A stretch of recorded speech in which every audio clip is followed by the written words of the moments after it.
ረመተንፈስ ያቃተኝ መሞት አለብህ። የምታመልጠኝ መስሎ ነበር አይደል? አገኘሃለሁ። ቃል ገብቼልህ ነበር። አዎ ያስኩ። የባሰ ችግር ውስጥ እንዳትገባ። ለምን አትተውኝም? እኔ ወንጀለኛ አይደለሁም። ደጋግሜ ነግሬያቸዋለሁ። ሌሎች በሰሩት ወንጀል ነው እንጂ እኔ ኮንትሮባንድ አልሰራም። ደጋግሜ ተናግሬያለሁ። እንዴ ምን ላድርገው? አንዴ ሚስትህን ልሳማት 20 ሺህ ብር። አንድ ጊዜ ሚስትህን ጉንጯን ልሳማት። መሳም ብቻ?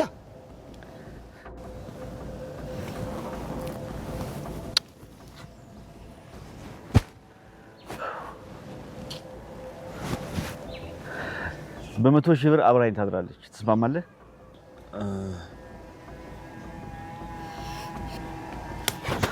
አንተ በገንዘብ አሳልፈህ ትሰጠኛለህ?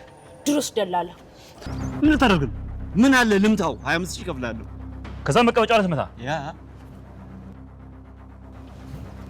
ስማ፣ ሚስት እኮ ክብር ናት። ሰማኝ አይደል? ክብር ደግሞ በገንዘብ አይቀየርም፣ አይገዛም። ስማ፣ እኛ አበሾች በሚስታችን ክብር የሚመጣው እንሞታለን።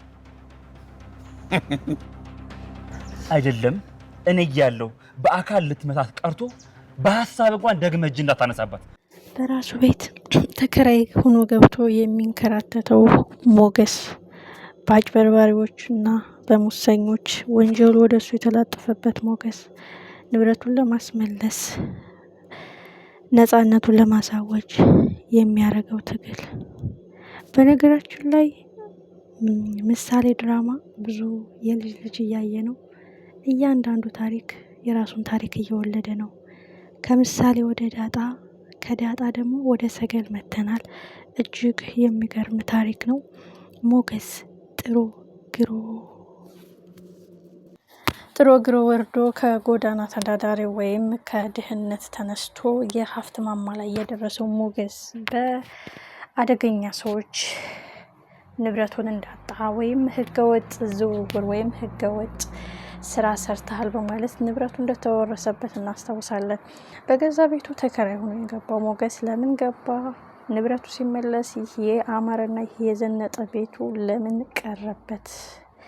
በተድበሰበሰ ወይም በተጭበረበረ ሰነድ አሁንም ሞገስ ፖሊሶች እያሳደዱት ነው። በስተመጨረሻ ግን ለዘመናት ሲፈልገውና ሲያሳድደው ሲያድነው የነበረው ፖሊስ ጋር እጅ ከፍንጅ ፊት ለፊት ተፋጠዋል። ህሌና ካለ ህሌናህን ጠይቅ።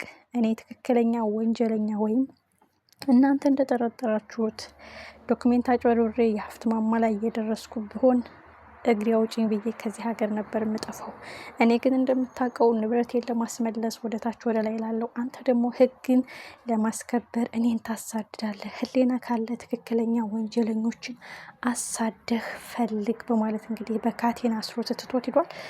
እንግዲህ ፖሊሱም የእውነት እንደጠረጠርኩና እንደገመትኩ ወይም እንዳሰብኩ አይደለም፣ ለዘመናት ሳድንህ፣ ለዘመናት ሳስስ፣ ለዘመናት አፈላልገህ የነበርከው አንተ ነህ፣ የእውነት አንተ አትመስልም እያለ እንግዲህ ምን ያህል የተረጋጋና የእውነት አጭበርባሪ ወይም መንግስትን የሚያጭበረብር በህገ ወጥ መንገድ ሀብትን የሚያግበሰብስ ሰው እንዳልሆነ የተረዳ ይመስላል። ሞገስም ሳያፍር አንገቱን ቀና አድርጎ አየኸው፣ ያ ቤት የኔ ቤት ነው፣ እመነኝ፣ በተሳሳተ ዶክሜንት ነው ንብረቴን የወሰዱብኝ፣ እሱን ሳላስመልስ ደግሞ አርፌ አልቀመጥም፣ ከሞትኩም እዚህ ቤት ውስጥ ነው የምሞተው በማለት እንግዲህ ተከራይ ሆኖ ገብቷል።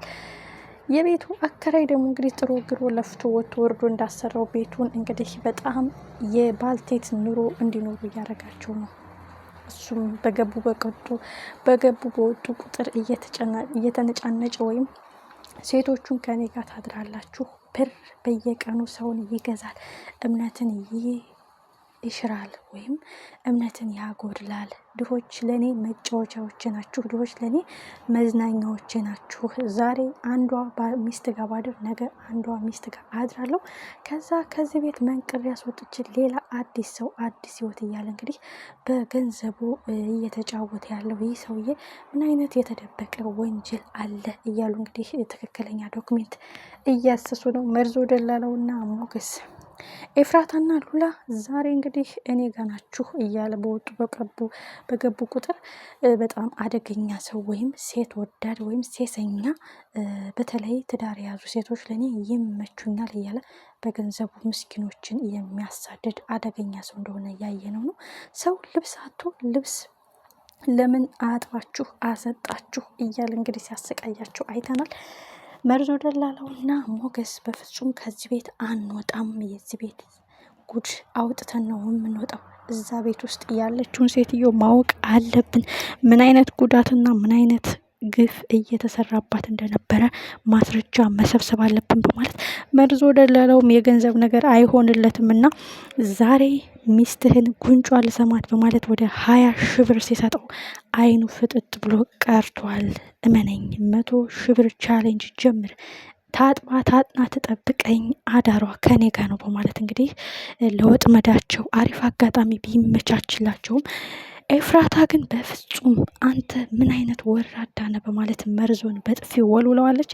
መርዞ ደላላው እሱ እንደሚጠቀምብን እኛም መጠቀም አለብን። እዚህ ቤት የመጣ ነው ይህን ሰውዬ ልናዋርድ፣ እውነቱን ልናጋልጥ ወይም ማስረጃና መረጃ ፈልገን አፍንጫውን ይዘን ከዚህ ቤት ልናስወጣው እስከሆነ ድረስ በጥንቃቄ የሚከፈትልን በር መጠቀም አለብን።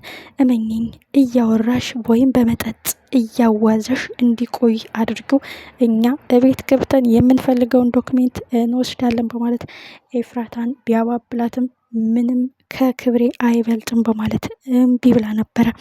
የኋላ ኋላ ግን ያላቸው አማራጭ ይህን ሰውዬ አንበርክከው መሬት ላይ ለመዘረር፣ የሞገስን ንብረት ለማስመለስ፣ ሞገስን ለመርዳት፣ በድሆች ላይ የሚጫወተውን ይህን ሰውዬ መቅመቅ ለማውረድ የሚሏትን መስማማት ነው። እሱም 100 ሺህ ብሩን ሰጥቶ ከዚህ ቤት ውልቅ ብለህ ውጣ በማለት ወደ ኤፍራታ ጋር ኤፍራታ ሰውየው ሲመጣ ምን ይፈጠራል? ሞገስና መርዞ ደላላው በሩን ከፍተው ወደ ውስጥ እየገቡ ነው። ሉላ ይህ ሰውዬ በጣም አደገኛ ነው፣ እባክህን ከዚህ እንሂድ ብትልም ለሞገስ ካሳለፍነው ፈተናና ረመጥ አያልፍም አይበልጥም። ዝና ምን አይነት መከራና ስቃይ እንዳደረሰብን ታስታውሻለሽ? መብታችን ማስከበር አለብን። ሁሉም እያጭበረበሩ እኛን ሲያሳድዱን ትክክለኛ ዶክሜንት ፈልገን ንብረታችን አስመልሰን እነሱን ወደ ዘብጥያ መወርወር አለብን በማለት እንግዲህ ሞገስ እያረጋጋን ነው። መጨረሻው ምን ይሆን? እጅግ አጓጊ፣ እጅግ ልብ አንጠልጣይ። እንግዲህ ምሳሌ ድራማ የልጅ ልጆችን እየወለደ እያየን ነው። ከምሳሌ ወደ ዳጣ፣ ከዳጣ ደግሞ ወደ ሰገል ሂዷል። የሞገስ ታሪክ እጅግ የሚገርም ነው። ገና የሉላ አለ፣ ገና ብዙ ነገር አለ፣ ብዙ ነገር እንማርበታለን። ብዙዎች በሀቃቸው ተጎድተው ሀቃቸው ተዘርፎ እንደ ወንጀለኛ ሲሳደዱ፣ ወንጀለኞች ነፃ ሆነው ሲኖሩ እስከ መቼ? ድል ለሞገስ፣ ድል ለሉላ። ያን ሁሉ ፈተና አልፈው ፍቅራቸው እንደሰመረላቸው ይህንን ፈተና አልፈውም ቤታቸው ተመልሶ በደስታ እንደሚኖሩበት ተስፋ እናደርጋለን።